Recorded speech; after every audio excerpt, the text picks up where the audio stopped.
All right. Hello, everyone. Welcome back to the Gumtree of Liberty podcast. I'm your host, Stuart, and I'm joined today by Jack and Centrist, my co-host. And it's episode number 20. We've made it. A big milestone. Episode number 20 for the live stream. We've made it, guys. We've got to the biggest milestone so far. And we're joined today by a very special guest and local Australian, Leo, who runs Six News Network. I believe you're the chief anchor, correct?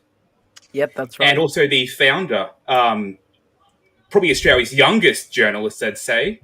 Definitely the youngest person to run a media network in Australia. Yeah, So I I mean, guess we have, we've got one other journalist, Roman McKinnon on our team, who's, I think, 1 year my junior, which is a weird thing to say that there's someone younger than me in journalism. But yeah, I think in terms of managing and founding, I might be up there with the youngest, yeah. So you've been going since 2019, correct? Yep. Was it just you to start with, or did you have other people with you? Yeah, I mean, I had a few schoolmates with us, and of course, this month is our 3-year anniversary. March 20 is the exact date we began. Look, at the start, it occasionally you might see my dad or my brother pop up, or a couple of my mates from primary school, and this was when I was in year 6. It was just a passion project, but all of our old videos, they're still fully accessible, fully archived on our YouTube channel, and we will be, looking back at them on YouTube right throughout this month, just to really look at our growth and also see how the stories that we were covering in 2019 compared to what's happening now, a lot less significant. So you said you got started when you were in grade 6. What made you start journalism at such a young age, I guess? I mean, I was always interested in things like writing in English, things like movie editing and filming, maybe just on an iMovie thing for a school project. If I had to write a piece, I'd choose a non-fiction piece, might do a mock-up newspaper article, and I guess that all came together. And for year 6, we just did it as a passion project. And when I say we, I really just mean I there. And and then start of 2020, it just became Six News officially, and it just so happened that year began a global pandemic and the biggest story of probably any of our lifetimes. So, a bit happening, and we thought, why not continue? There's people who have a lot less trust in the mainstream media. Why not start an independent outlet with journalists who have no experience actually working at a mainstream outlet, who are just passionate about it, want to tell the news without any fiction, without any bias, and that's how we got to where we are today. So how big is your team now? So I know you said you started with you and maybe a couple of mates. How big is it now? I don't have the exact number off my head. It would be roughly 10, which seems small, but at the same time, when you compare to what it was, it is just, incredible to see. It means a lot less pressure on me, and it also means that we can have diversifying roles. We have, reporters right across the country. We've got our US correspondent too in South Carolina. It's incredible to see how we've actually grown like that, and it's certainly something I could not have imagined. And our first reporter, Jack Khan, he really set the stones and kind of set up how Six News is, and he's actually off at Channel 9 right now. So a bit of a step up from 6 to 9, but it does show that we are passionate, and we can get into the media industry, whether that's through a mainstream source or whether that's independent. I love that you also kept to that same theme: 6, 7, 9, 10, the same number system. Yeah, I mean, it's a good really number sets system. you apart. I don't think there was any specific reason we chose 6 specifically. I guess it was just a way of, feeling whether it sounds right. Because, I mean, I'm consider myself a bit of a TV nerd. If you go to regional areas, there are channels on 5, 6, 8. There are none that are branded as 5, 6, 8. We sounded a few out, but there's already a pretty popular 5 News in the UK. 8 News wasn't a fan, also went with 6 News. Somehow it stuck.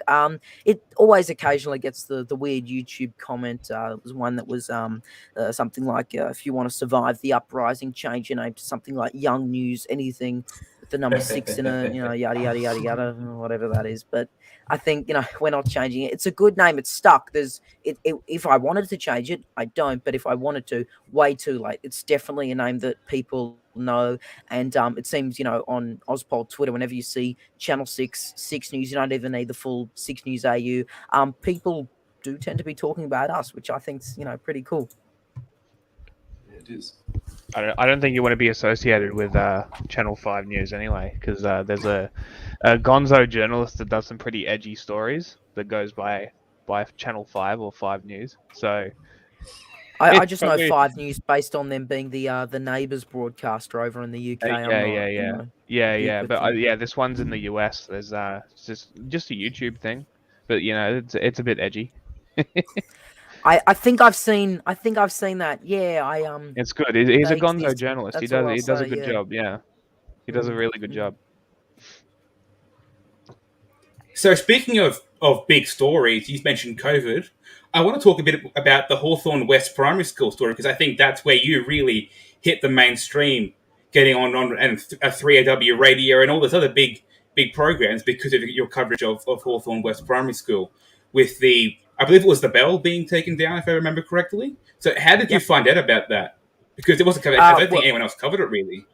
No, we got some, connections, and we were just told that it was happening. And I live in Hawthorne, so it's not exactly that hard to get to. And my dad, who is still the cameraman behind the scenes, that's the only behind the scenes work he really does, contrary to some Twitter users' beliefs. But we just went up there. We filmed a couple reports. We went back for one. We went back home after filming one, saying, it might come down.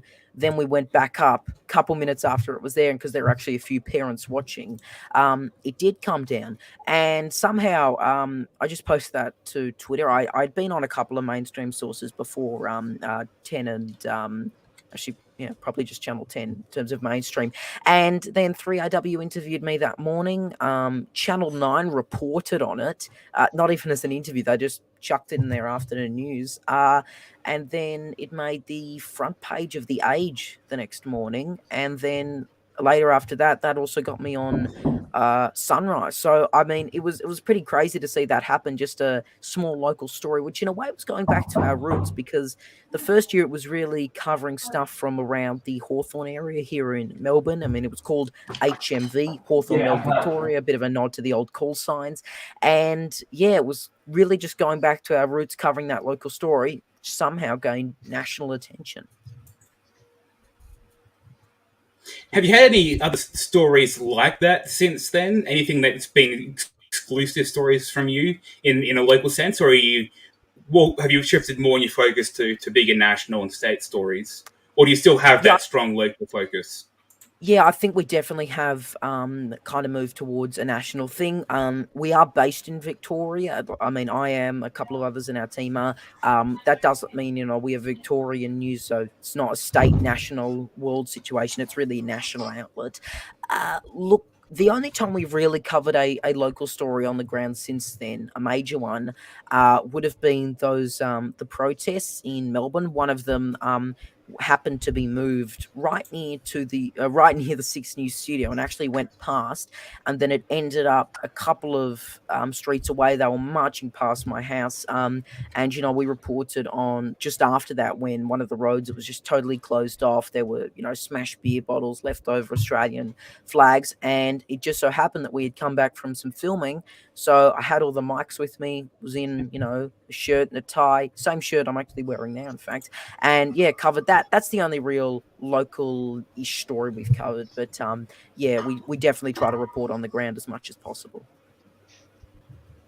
That's good. Was that the one that the lady got pushed over? Sorry, cut off there. Was that protest the one where the lady got pushed over by the cops? That was the one. Which I think that sparked a bunch of theories. I'm not going to go into that. I'm not sure what happened, but the image there, and it was always weird because you saw that image globally online, and it's always weird when you see an area that you go past pretty much daily on these blue ticks from the US with 500,000 followers sharing it. So it's pretty wild. That's good. So how many people have you got working with you? It's like globally, if like reporters and stuff like that. Yeah, I'd say, about 10. We've got our team in Victoria. We have some in New South Wales too. Also in Queensland, we've got a few there.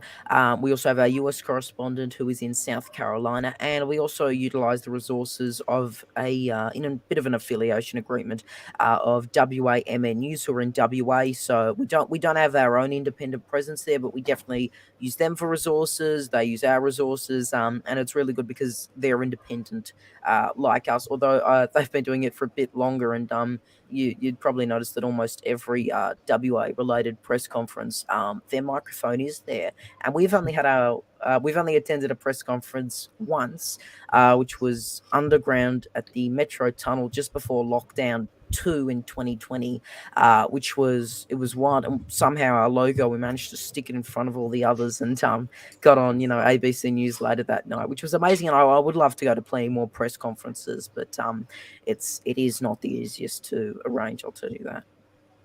So how did you get in contact with these 10 people? Did they come to you? Did you seek them out? How did that all work? Yeah, I think most of them came to me after seeing me on one of the mainstream outlets, and that would have been the early days. Since then, it's really just seeing our work, and we'll always tell them, just speak to us, contact at 6newsau.com, and really all we're looking for, someone in high school or uni, and really all they need to do is be passionate about it. They actually have to want to do media later on, and while we're on the subject, that we had our a careers test the other week at school, and to probably no one's surprise, 96% journalist was the result I got.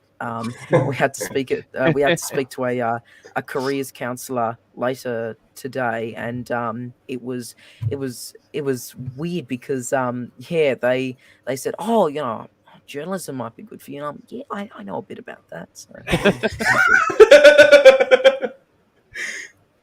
I think it's good that you're also hiring uni students and high school students because they aren't, career journalists who have already been embedded in the mainstream. So I think if for an independent news outlet to be running with people who are also independent is definitely, I think, a good approach to go. Are you looking at yourself at going into mainstream news at some point? 6, 7, 9 ABC, or are you planning to keep running as an independent news outlet? Look, I'm only 14. I'm in year 9, so there's a few years to decide that. I think True. definitely maybe at the start I would have been thinking, as I said, it's a passion project. You want to go into journalism, maybe mainstream later on. But at the same time, over the past 2-3 years, seeing the absolute appetite people have for independent news, you really want to continue doing it. And you never know. I mean, it's not going away anytime soon. We've got the election coming up in May. It almost certainly won't be a split election, again, contrary to plenty of Twitter users. But I think you'll just see there how we have expanded, because if you compare that to maybe our US election coverage, which was unfortunately riddled with some tech errors, because at the exact moment we went live, my internet provider basically shut down in my area. So that was a bit of a disaster, but we are hoping that doesn't happen on election night this year, and we will definitely be up and running live coverage throughout the night directly. And it sounds ambitious, but we will be competing with the majors on election night. And I guess you're doing the same for the Victorian election in November and the US midterms as well. Are you planning to stay focusing on the elections as like state Yeah, elections and federal elections as we go through? Yeah, definitely. I mean, the SA state elections this month. I mean, I don't know how many people really care about South Australia, but we'll try covering it. We don't have a reporter there, but look, we'll cover it anyway. I think there's some elements there, and of course the border closures is probably going to be their main topic. We're going to try to get some interviews for that. But also, US midterms, that'll be big with our US correspondent. He'll obviously be on the ground. We'll try to get some guests, and Victorian state election. And while we don't want to, play favourites, I think the attention would be much more on Victoria than SA this year on a state level. And we have the ability to go on the ground for that. And we will try to get interviews interviews with the leaders. We it's ambitious, but not only do we want to speak to the leaders and the candidates of the major parties, we also want to, as an independent news outlet, focus on independents and minor parties especially. And we've already spoken to people from who are independents. We've spoken to David Limbrick, who is Liberal Democrats, who we actually might cut it up to because he's running for federal Senate too. So yeah, we'll definitely look at those state elections and those midterms. Look, I know a few people in South Australia who are going to be very upset that you said they don't matter, but I agree with you on that. And I know for a fact I've spoken to some Americans and some Brits who are learning the Australian political system just to follow the Australian federal election and then the Victorian election in November. It's unfortunate for them. Yeah, I've spoken to one person who isn't enjoying it, and then another one, Cedo, who's one of our recurring guests.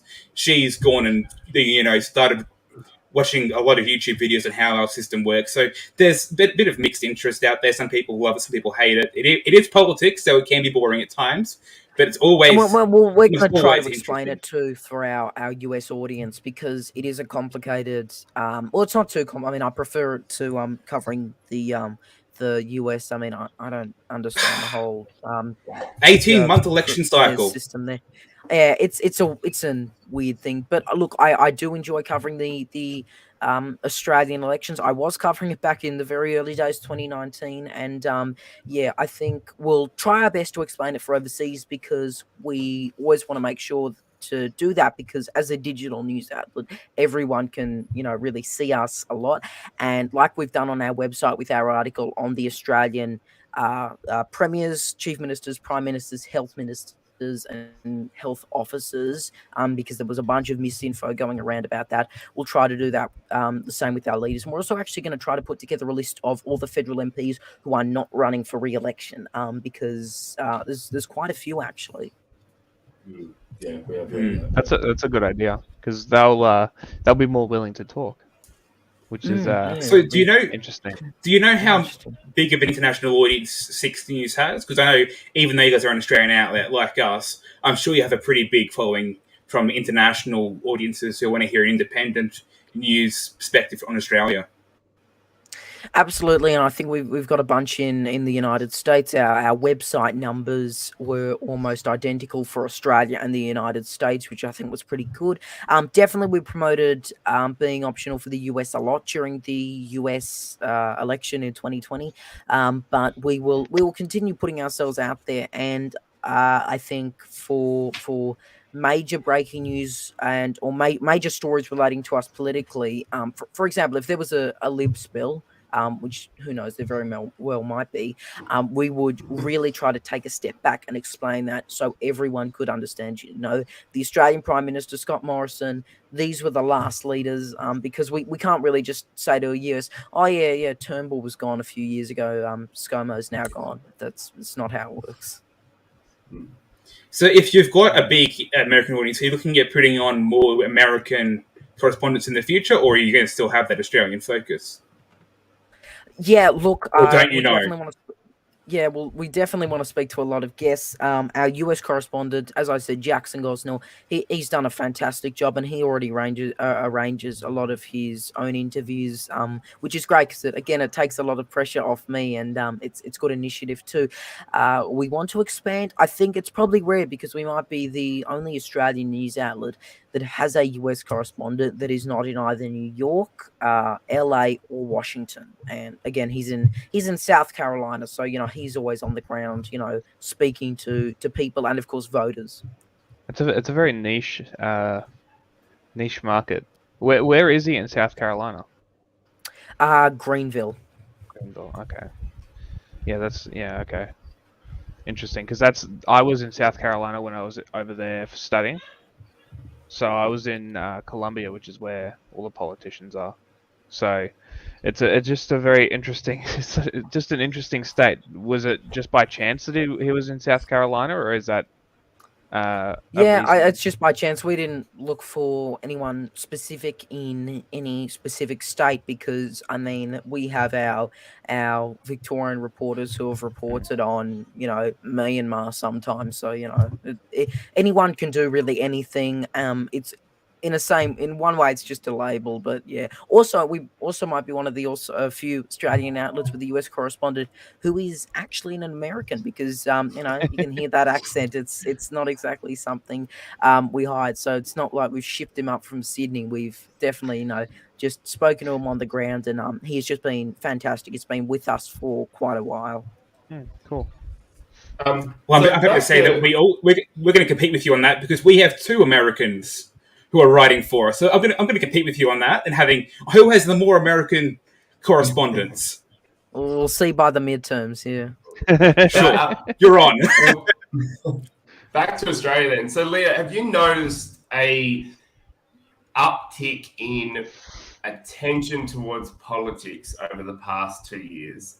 I don't know about you. I noticed a lot more people getting involved in terms of politics and understanding systems. I think a lot of people in Australia don't understand our current system. I'm one of them. I have not paid as much attention as I probably should have in the past. But have you noticed that with your listeners and your followers? Mm-hmm. Yeah, I think definitely. Even just on a personal level, you see people at school who know who the premier is and who are up with the restrictions, and of course, it all directly affected us with remote learning and all that. Definitely, people are more political focused. I think on social media, even with the things like small businesses who probably had no say in politics are definitely getting involved now. Also, plenty of people in the medical industry would also be speaking out on a political level, and unfortunately, while it's a good thing that more people are looking into it, and because who doesn't love an informed voter? The problem is there are these uninformed voters who are either willingly or not willingly spreading a fair bit of misinformation, and that links back to the things like the whether the PM can use the Constitution to delay the election. He can't. But yeah, it's stuff like that we don't like to see. Unfortunately, those claims have been more disinformation that have been willingly spread, which, it's unfortunate, but we'll keep fact checking them. Do you think that comes from some of the majors? Oh yeah, you go Centrist. So do you think that comes from some of the majors as a disinformation thing? Because it's not uncommon for politicians to lie to their constituents. But do you think that maybe, that this is a counterattack to the fact that the minor parties tend to be gaining a lot of support that I've noticed over the last few years?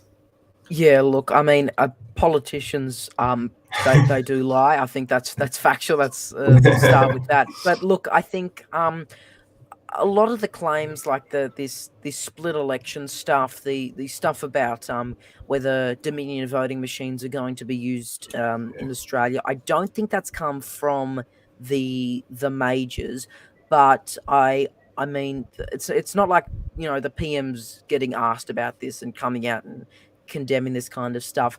I don't think I've actually seen many of the majors really talking about the minor parties. I don't think they actually get a mention, whether it's UAP That's because or they don't Lib want to mention Dems them. or any on the left. So yeah, I mean, at the same time, once the election is fully announced, I reckon left, right, and center, we're going to see attacks, we're going to see lies, we're going to see mis, and we're going to see disinformation. So, on that point, I know that you guys do a fact-checking program. How do you run that, and how do you source the sources for your fact-checking? Well, look, Google is the easiest way to find information, of course, and we will usually try to be as specific as possible. We'll use quotation marks in our searches. Every time we will link back. And for sources, I mean, we're really trying to look at where, for example, a claim or an image originated. I'll give a good example from today. That was just this minor thing I did on Twitter.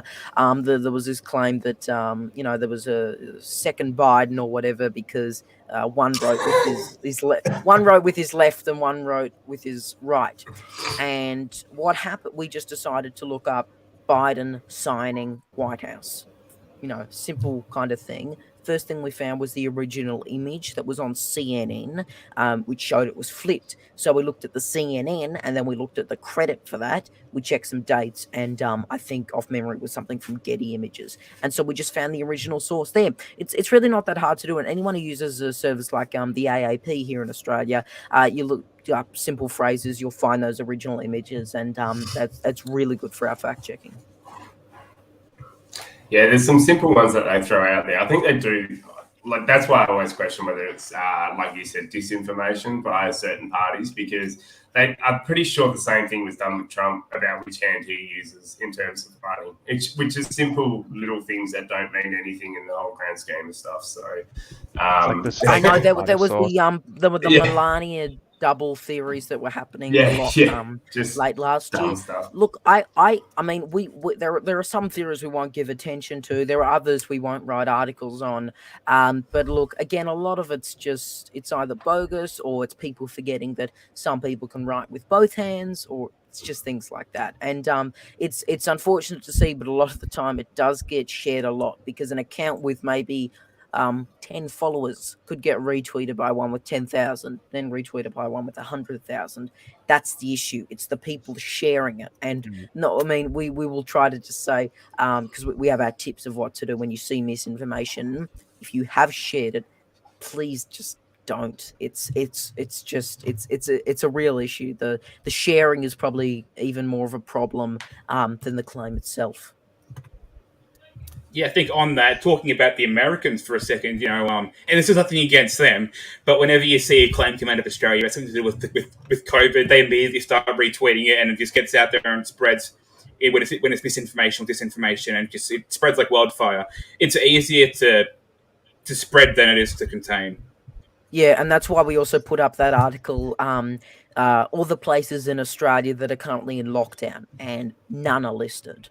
Because I was absolutely sick of those Australia lockdown claims. And it's a simple phrase, but it was at times when it was just Victoria, New South Wales and the ACT. And you can say, well, it's majority of the population. But at the same time, what if we... Oh, God, I'm terrible at geography. Whatever the three main US states are by population, what if we said that was US in lockdown, if they were in lockdown? It's Illinois, ridiculous, New York, and California, there we go. It's misleading, and it really just overblows the situation. And also when you see things like Australian Chief Health Officer Kerry Chan, Australian Premier Dan Andrews, it's infuriating to see, and it's just poor research Australian in the replies. Exactly, that's all it is. It's terrible research. Yeah, you'll see it's not some Australian leader. It's unfortunate, but at the same time, at least we haven't been reporting on US Governor Joe Biden or something like that. I think definitional issues are a part that plays with all this as well. I think when we have these discussions, some people will have different understandings of a definition of a word, which can be really, really confusing in terms of things. So, like you said, lockdown, you could depend on what state you're in, what you consider a lockdown. Like WA, which is where I'm situated, you've had a lockdown in terms of state border travel. So it's still technically a lockdown. You can't, people can, if you're not vaccinated, for example, you cannot, if you leave, you cannot come home. That's a law that's the thing that's in place at the moment, where you're not allowed to back enter into the state. So, it is, again, subjective when it comes to the definition. But I think in terms of what we were saying, the main thing was things like you can't leave your house, or you can't, travel into state. Oh, actually, no, there we go. That's WA. But especially with I know, poor example, but in terms of the localized stuff, in terms of whether you can leave your house or not, whether there were things like the 5-kilometer restrictions or anything like that. Look, that is what we went with by lockdown. We also constantly reported on those WA border closures, again using those WAMN resources.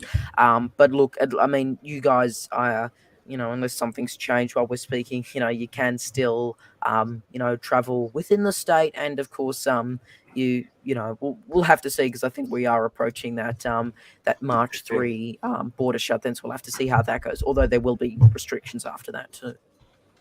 it'll be interesting to watch how it all plays out. But I think also what I was more trying to get at is that it's easier for us in Australia to understand those differences versus people overseas. So, like, Yeah, absolutely. it's the same reason when we make the same mistakes with certain states in other countries. So, yeah.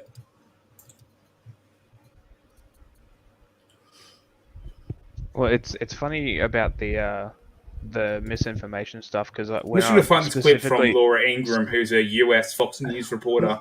I think she said that the capital of Sydney was New South Wales last year. I would not be surprised. I would not be surprised. There was another Fox show that was talking about the president of Australia and also talking about the apparently COVID crackdown on the unvaccinated and listing all these restrictions, the ones that were only in the NT. And while I'm not, denying that there have definitely been things placed on unvaccinated people by other states and territories, although the ACT, where all these anti-mandate protests they've been, almost had no mandates really. But look, it's definitely those little things, and it's annoying. But at the same time, if you're a journalist on a major, this is Fox News, major news network, or a host, you can't just mislead about that. And Tucker Carlson, he also was saying, Australia lockdown nationwide, things like that. It's the little things, but it's still wrong. You want to know? You want to know why they do these little things? Why they say Australia instead of the state? Americans don't know what the hell Victoria is. That's as simple as it is. And I can speak because I write for an American outlet, and they say every single time that I talk like I'm writing, because I am from an Australian perspective, I'm writing like these are normal things, right? But they don't know, which is why they just say Australia, because if anyone's really that interested, they'll go and look and they'll find the specifics. Yeah. It's unfortunate. That is unfortunately why they do that. Yeah, there are a some couple of fixes, outlets though, that do their due diligence to be able to actually make sure, and then they specify Australia, state in Australia, or Victoria, second most populous state, or whatever the thing might say. And some I think there are some easy quick fixes for that. I don't think it would be too hard to say things like Australian states or Premier in Australia, because if you say in Australia versus of Australia, total difference. Totally different. No misinfo there, but yeah. And it literally comes down to bad editors. When it really, really comes down to it, it's bad editors that don't do their job. And that is where most of it comes from, because the reporters, they have an hour to write a story, which if you've ever seen did not respond in time, it's because they contacted them like 20 minutes before the article was meant to go up. So they don't give them enough time, so they just speculate on what they would have said, and that's where the misinformation comes from. That's where these typical, this outlet lied, that's where it comes from, which is ridiculous because it's basic journalism. Yeah, and there was that was a Newsmax reporter who said something like 262 consecutive days of lockdown. To his credit though, we called him out. He deleted it. Simple. That's all we ask. We will, by the way, say in any articles with social media posts whether they have deleted it or whether they are doubling down. Okay. That matters too. Mm. It would be nice to see a correction too, though. Like, I think, and we spoke about this earlier, like, corrections are actually something that's going to gain you more trust with the public. So if you make a mistake, people are less worried about that. But if you correct it, then I think people are going to relate better with what it is you're trying to get across. Yeah, and we'll always try to post corrections. With exceptions, we will correct spelling on Twitter, and Twitter's the only place we will correct it there because we can't edit.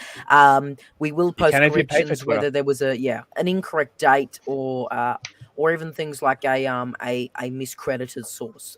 Because we called things like we called Sky out when they took our footage and didn't give us give us credit for that, and we give them credit. It's the little things, and it also helps because there's one thing cropping out the logo of a Murdoch outlet, and there's another cropping out a logo of a tiny little independent news outlet just looking for some recognition. Yeah. And I think the rise of independent media is having an impact on those corporate press. So I think you're actually starting to see that change, which you can actually see that in terms of how people like Tucker Carlson have changed since from when he first started to how he reacts now. Same with the likes of Bill Maher. I know he's a comedian, but like obviously everything at the moment is political. So any sort of person who's commenting on politics is, having a different. As you can see this change in how people are approaching politics. Yeah. All right, back to you, Leos. I'm going to chime in here, being the old fart in the group. How do your parents cope with everything that's going on? Like, you're on Twitter, obviously, which is not a place I would necessarily suggest my kids go and hang out. It's probably obviously they have some admiration for you, but it's obviously a bit scary to think that you're in amongst the weeds in terms of what is going on. You're in the thick of it. So, what do they think about what you're doing, and what are how are they handling it? Yeah, well, I wouldn't recommend adults really use Twitter either. But I think it's Okay. I mean, I don't blame you.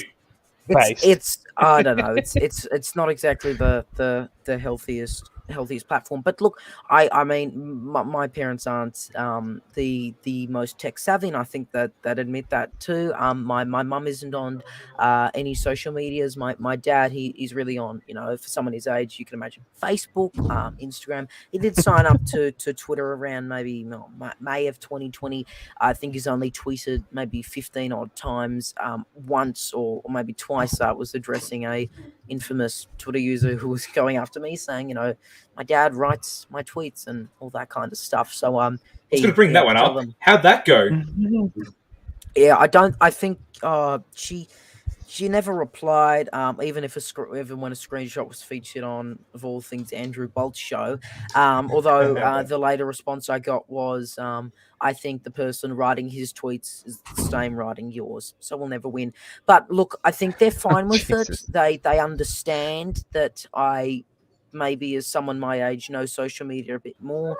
At the same time, my dad's not exactly one who wouldn't check in if you see something like that, and will always, have a laugh. It's been hard because, like, when we got the this weird threatening email in 2022's January. God, why am I speaking like that? In January, and I had to kind of explain who someone named Dr. Sheep was, and who Sue and the AEC were, and all that kind of stuff. Because he got the weird email trying to dox me to him too. So yeah, I think they're fairly fine with it, but yeah, they're not exactly going to just ignore something bad when it happens, as unfortunately it has over the past few months. Yeah, everyone's pretty unstable. Yeah, that was one of the things I did notice with what happened. I did joke about it with the Fox when you're on the Big Bash coverage about being labelled one of Murdoch's puppets, but which tends to happen a lot in the political spectrum. Any sort of anyone who tries to sort of bridge between the gap tends to get thrown and lumped in. So obviously you've had your haters in terms of people who have tried to troll you and those sort of things. How has it been on you mentally, as one thing? Because obviously it's not fun. And two, also, one of the other ones, was like Mark Latham, I think, interacted with you in terms of a comment, and it wasn't necessarily a nice comment, but a lot of people attacked him saying, "Oh, you're picking on a kid." But the other option to look at that is that he actually gave you the time and effort in order to respond back, which isn't necessarily a disrespect. It may also be a respect because, like I said, he could have just ignored you, but instead he gave you the time of day. Yeah, look, I'll get to the first part of your question first and foremost. Look, mentally, as I think I've said on the record, it's been a bit, hard. I think I mean, I don't know whether it's stubborn arrogance, but I had almost none of these people blocked or even muted originally, and that's how I was seeing the weird Facebook post. There was one from whoever the National Times was. That basically did this whole long, and it was double the length of maybe a Herald Sun article or something like that. Where does the money come from? Even though I have said on the record, it's Patreon, it's YouTube ads, and it's stuff saved up. That's it. So look, it has been a bit tough seeing them. I think it's been a lot better since I blocked and muted a lot of them. A lot of them also blocked me, but kept popping up in my mentions, so they got a block back. So yeah, I guess it's not the hardest thing to deal with, the easiest thing to deal with rather. But I mean, speaking to myself here, I think I've coped okay. Look, Mark Latham, yeah, think it was his Channel 6 run by 6-year-olds after a clip of the Kevin Rudd interview we did a while back, which I encourage people to check out, by the way. It's an in-depth chat. We also call him out on a false claim, which who doesn't love us doing that? Was it better than the I Friendly think that's Geordies one? pardon. Was it better than the Friendly Geordies one? I mean, I like to stay neutral, but in my opinion, yes. Yeah. Look, I mean, I don't know. With Mark, he's interesting. He's a bit washed up, yeah. isn't he? As someone who He's was born struggling a in bit. Yeah, as someone who was born in 2007, maybe a month odd before the Rudd victory, then I can't imagine someone who I have known covering as a One Nation leader in New South Wales to also have led the Labor Party. I never got how that worked, but I do know the one picture of him, the handshake one. Look, I guess it was good. He said something and he responded a couple times. He didn't really answer the questions, but regardless of whether you think it's attacking a kid or not, at the same time, and this goes for everything, excluding Mark Latham in general. Look, at the same time, regardless of whether I'm 14 or not, a lot of the comments, they wouldn't be right on a 14-year-old, a 40-year-old, or an 84-year-old. They're just they're plain wrong. And it's not so much your age either. It's the fact that it's just more people who only read the corporate press trying to take down an independent news source because it's not real news. That's all it is. It's just they are so set in the way that our TV news is the news, right? Because they haven't caught on to the fact that it's on its way out. Yeah, I mean, a lot of them always talk about, and this is one group, for example, they're always talking about, we hate Murdoch, we want independent media. 6 News enters the chat, not like that. But Yeah. look, it's we we want independent Australia is what we want. Yes, there we go. It says independent in the title. No, but definitely, really, they it's the real thing is that a lot of people want independent media that they agree with, which is unfortunate. But at the same time, it's always interesting to hear how people watch our coverage. And I think the current conflict in Ukraine is a good example of where people are turning to. I think the main resources I've seen on Twitter being shared are these news gathering outlets like BNO, Spectator Index, who are actually largely anonymous. Like, I mean, compared to us, they're fairly anonymous. However, we will always credit sources. We will always try to link sources, and I think it's good because while it's hard to kind of present both sides of a conflict, because I mean, and I'm getting into hypotheticals here, but you can imagine I don't know how the media really covered World War II, but I'm sure it would have been leaning towards one side. There's supporting one side, and then there's also leaning that, and we are just trying to present facts because there is misinformation and disinformation from every single side. from Ukraine, from Russia, from people who aren't overly supporting one side. So we'll fact check that, and we'll corrections, because we might slip up. It's very hard. A lot of these images do look like they're coming out of current Russia. And even when we see breaking news, like I think there was one in 30 seconds ago, that Russian forces are getting closer and closer to Kiev, according to their mayor. We will try to cover that. We will link our sources. We will tell you who's saying it, and we will try to be as accurate as possible here, because we want people to trust us, and a good way to trust us is us being as open as possible. It's a minefield. It's pretty. I'll give you kudos. It's pretty brave to go into, especially this particular conflict. We don't have. You mentioned World War II. World War II was easy because you could control information within certain boundaries a lot easier. Nowadays, it's a free fall, and we're seeing information fly left, right, and center. You've got pro-Ukraine, pro-Russia, anti-Ukraine, anti-Russia, people who are just, for me, who sits in the middle of the whole thing going, what the hell is happening, trying to figure out why things are this way, how is it happening?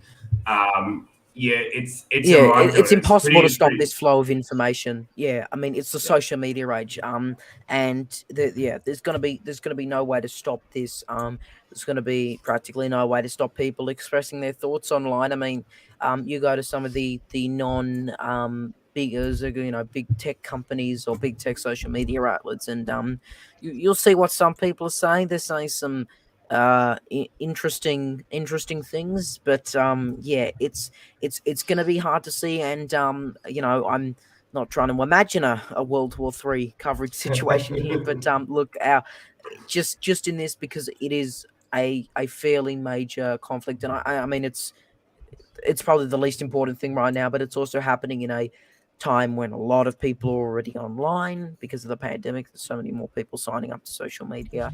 So yeah, it's going to be interesting to see just how social media reacts, and also how there's other things going on. I mean, Twitter's top story of the day was either PM or the floods. So yeah. So much going on. More than I can remember back in the day. It's since COVID hit, it's been insane. Well, it just comes down to more coverage. Not so much that more's happening; it's that there's more coverage of stuff that's going on. You're more aware of what's going on around you, which goes back to the fact checking, which is why it's so important to know what you're looking at, know what you're reading. I've had to take a step back. Yeah, I've had to take a step back, and I was saying this to these two the other day, that I've had to take a step back and see it from a bigger picture, because I'm editing articles now. I have to be able to read it from a neutral standpoint. I have to take consideration that maybe these claims aren't correct, which is why I always harp on sourcing, hyperlinks, everything hyperlinked. Everything attributed. Google reverse image search is probably the greatest thing they've ever invented. Yeah. It is one of our number one resources. It's such a basic resource too. Anybody can do it. Exactly. Anyone can do it. Any device. People don't, which sucks, but we'll do it for them. And that's also why whenever we see someone say this proves it, or whether they share it via a quote tweet or something, and some people might say it's snarky, we will tell them no. And I love when I see people who say, "Oh, okay, I'll delete my quote tweet." Just so much appreciation for that. It just makes my job easier. So here's a question for you then. Do you cross-reference the search engine? So do you use multiple different search engines in order to cross-reference Google? Because Google has been accused of padding what their results are as well. So it's not like part of big tech we talked about before. Google isn't the and I was saying they are doing it. I'm just saying there's been accusations of it. So obviously you want to try and cross-reference across multiple different search engines the best you can. I guess it depends what we're trying to cross-reference, because one thing is reverse image searching and then seeing that it was taken on a date that was earlier than what is being alleged on in this claim. That's an easy thing we have to do. For more specific things, I guess, yeah, sometimes we do have to cross-reference. Usually it's either a mix between Google and DuckDuckGo.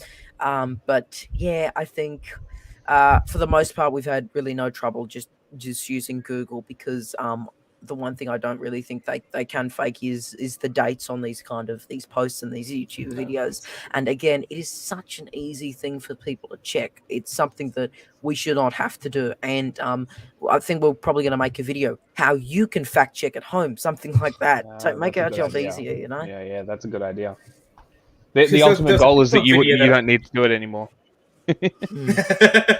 Well, at the same time, yeah, then that's affecting our work. But there's definitely some claims that take a lot more investigative work, like or even just rounding up. For example, the probably maybe 4 or 5 photos of ScoMo at the floods that we've seen that are all from the bushfires, you know, and that's actually something you can check via the AAP. No one's doing it; we'll do it for them. But yeah. Did you see the story that apparently Scott Morrison was pointing at Jarvis Bay in New South Wales, and they said that was from the bushfires? It was Kangaroo Island, wasn't it? I thought it was putting a Jarvis Bay on a map. And it was back from the bushfires, so 2019, 2020. And then people were saying, "Oh no, what it is it's him pointing at it during the Ukraine war." Yeah, that's a bizarre one. It's not that hard to fact check that. There's one where he's pointing at Kangaroo Island. There's another where he's also pointing at Kangaroo Island. Actually, there's multiple of that. And then there's also ones where we've actually seen people fail at the fact checks. We've had one that says, "Oh, no, this wasn't recent. We're going to AAP 28th of February 2022." So it's been really hard to do. I guess it's. Look, I mean, you can literally, if the image is like that and you're looking up at ScoMo and you can actually see the map, save it to your iPhone if you've got one, flip the image around. It's not that hard. It is really not that hard, but for some people, yeah, it is. It's unfortunate, but again, we'll just keep fact checking them, and we'll have an article on 6newsau.com about all those photos sometime tomorrow. Cool. Yeah. Now, one thing I wanted to talk about as being an independent journalist is being accused of being a Labour shill or a Liberal shill or a Green shill, and how you respond to accusations of being biased to one party or another. And I know that you tend to be more politically neutral on 6 News, but how do you tackle accusations of bias, of political bias, especially with all the Murdoch Press accusations? I know you've been accused of being funded by Murdoch and being a front for the government, but also being a Labour shill. So, you know, how can you be pro-Liberals and pro-Labour at the same time? It's a really interesting question to ask. But how do you respond to that, and how do 6 News as a whole deal with accusations of that? Not just you, but the entire news network. Yeah, well, at the same time, when we're accused of being pro-Liberal and Labour at the same time, usually that gets accusations that we're just like a baby mainstream media and we're just essentially mainstream. Then we show them fact checks that we've done of mainstream media. But, you know, usually if I see a claim, I will literally just reply to it with a fact check of whatever side they're claiming we're pro. There's one thing that I actually haven't done to kind of, you know, go against those wild rumors of being a Liberal shill. Just show them a screenshot showing that Dan Andrews follows me. You know, why would he follow a Liberal shill? I don't know, but he does follow me for some reason. I never understood why he did. I'm not complaining, but yeah, look, I guess if we're accused of being every single political side in the book, we're doing something right. I think, yeah, it's unfortunate, but we will just keep backing. I almost swore there. Fact checking them, and we will. We'll just keep, because it's wrong, regardless of what they say. It is wrong. We will fact check all these sides. If there is a false claim, it will be fact checked, because the truth does not lean to one side. It is the truth. And I think it all comes down to the idea. Sorry, go. I think it all comes down to perspective. I've seen centrists being attacked plenty of times for being right wing or even far right, and it all comes down to perspective. If you're on the Always left damn fence and sitting. someone's if you're on the left and you don't agree with someone's views to the right of you, if you're on the right you don't agree with someone's views to the left of you. It's all about perspective, and because being an independent news network that's meant to be unbiased, if you're willing to put information out there that contradicts them, then it's either you're with me or you're against me. And unfortunately, that sort of mindset, there's no grey area in politics today. It's black or white. I cannot thank the supporters of political sides one way or another enough who call out stuff from their own side, especially when it comes to falsehoods, because it's or just generally bad takes, because it's something that shows there is still some bipartisanship left there, even if it's not as well seen.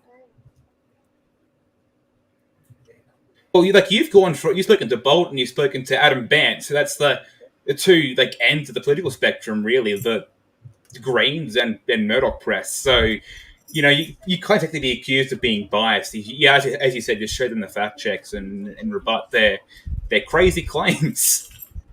Yeah, and it's not only just because we've been interviewed by people who are accused of being left. Or I've been interviewed by people accused of being left or right. We've interviewed people who are left or right. Although at the same time, regardless of because I've done a bunch of interviews, ABC radio, we could get accused of any side there, because I think the ABC's been accused of being about every political side in the book, especially on Twitter. I think it's crazy, but at the same time, again, while I'm not here to speak on behalf of the ABC, when we're called out at 6 News again, it means we must be doing something right.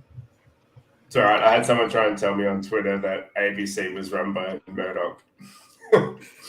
So yeah, it just gets thrown around.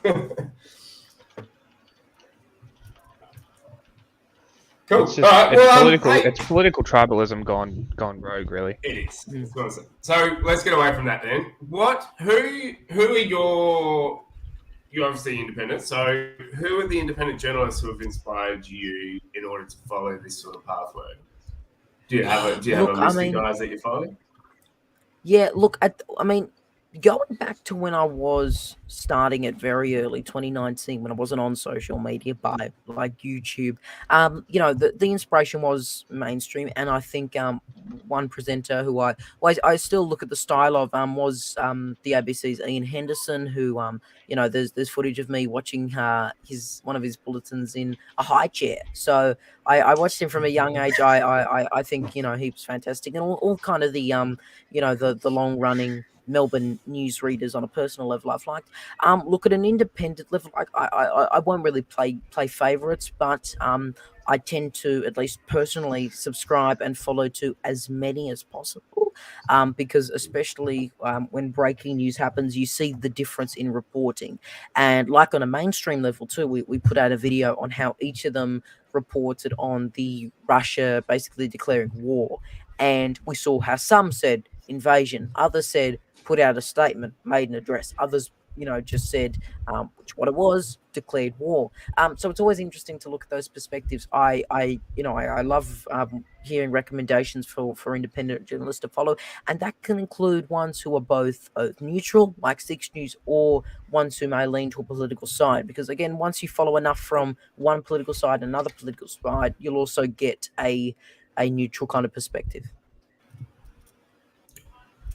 Who taught you this? Where'd you get this drive from? It's a good question. I guess, I again, with the mainstream presenting, I've gone into that in terms of wanting to seek out the truth. I guess it was really just from seeing the amount of distrust for mainstream media, especially at the start of the pandemic in early 2020. That's where it really came from.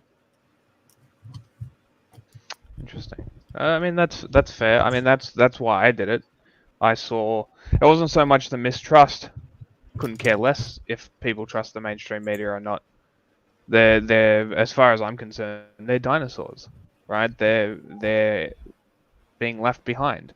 So I'm like, I want to study this because of how journalism was, I guess, meant to be, which is nothing but facts. It's truth, right? It's a middleman. It's a watchdog. It's someone who relays information to the general public who don't have the time to look at it themselves. So that's why I did it, and it's the same. It's a similar sort of motivation, which is good. Yeah, and we're trying to get back to it's really not the way it used to be. It's the way it should be. Simple, straight facts. Yeah, and one thing that I've found is that people often sort of see the journalism of the past in rose-tinted glasses, and it's not true. It's always been this way. Because I did a little bit of research into propaganda during World War II. A lot of the news media before the US went into the war, nothing but propaganda, calling anyone that was against intervention that they were pro-Nazi, that they were sympathetic, that they were all this sort of stuff. It has never changed. It's just adjusted its tactics. Yeah, and the one thing I would give credit to there's my dad back there. The way it used to be, I will say the one good thing was the lack of a lot of sensationalism that we see a lot. I did appreciate just getting to the news, which we try to do. We don't have these long 3-minute intros. I can't speak on because I haven't watched every single bulletin from the 1960s. I can't speak on behalf of whether that was what some might call propaganda, but I would say at least it was just getting down to the facts a lot, or just getting down to the news. The facts can be interpreted one way or another. Yeah, the news is probably a better example. Yeah, I think what what current day and age has exposed is that our ability to hear alternate voices, which is really, really important, which is why we end up with people like yourself doing what you're doing, which is good. I think it's healthy. I think it's good for society. Just gotta hope it keeps going and censorship doesn't take over. Yeah. Seems to be a little more focused than other people that are in Victoria anyway. Other quote unquote independent. So that's always a good thing as well, to have someone that people can go to for on the ground coverage that doesn't cater to one side. Yeah, I think it's good, and I definitely in Victoria where it was longest amount of days spent in lockdown. I think it was good because we were there covering it, and we were also probably one of the first to wrap up covering daily COVID cases. We really tried to ease our coverage on that, and I only recently have fully turned off tweet notifications for New South Wales Health 9 a.m. updates, FitGov 9 a.m. updates, I think, and it's a good thing. I don't think I've actually mentioned a specific COVID number on air for a long while, with the exception of maybe when it first hit 1,000, then when it first hit 10,000, then when it hit so a couple of days ago for WA. Yeah. No, that's good. That's good. I've got one more question before we finish up. It's probably the most important question of the night. Why are you still wearing a Christmas hat in your Twitter bio, in your Twitter profile? It's March. Yeah. Oh God. When will you change that? Probably the most controversial thing I've said. I've voiced opinions on avocado. I've voiced opinions on Huey Lewis and the news. But yeah, it's probably the most controversial aspect of the Twitter. Look, I mean, it probably should have been taken off a while ago, but we're in too deep now. It's too late to be changed. Got to ride it out till the next December, or at least Christmas in July. I guess. I mean, it's going to last forever in terms of our old fact checks. You see it in screenshots all the time. So I guess. It's part of my identity now. The Christmas hat and the daily cat photos. That's good. And the Hawthorn sport as well. Oh yeah, that thing. Might want to mute hashtag AFL around the time when it starts, because I said I'd present unbiased news. I never said I'd present unbiased sport. I'll say that. Cool. All right. Well, where can people find you and Six News and anything else that you want to plug before we finish up? Yeah, well, I'm on all socials, pretty much at Leo_Puglisi6, which you've seen at the bottom throughout tonight. Bar Instagram, which unfortunately was hacked. That is just Leo Puglisi6, no underscore. In terms of Six News, though, where you've got our whole team, and I'd love to be able to list out the ats of every single person, but I can't. You really just want to go to at Six News AU. Any single social media platform will be there. Our YouTube channel is basically our TV, or the main place we broadcast. Also, just search Six News AU or Six News Australia. You've got to remember the Australia. And also our website, sixnewsau.com, where you've got links to all those social media pages, behind the scenes stuff, more info, and also examples of where else we've been interviewed. And I'll have to put this up on that page too. So easy. Thank you for giving up your precious time as a high school student to come on the podcast with us. Good. Thank you. Problem. Good to be here. Yeah, thank you.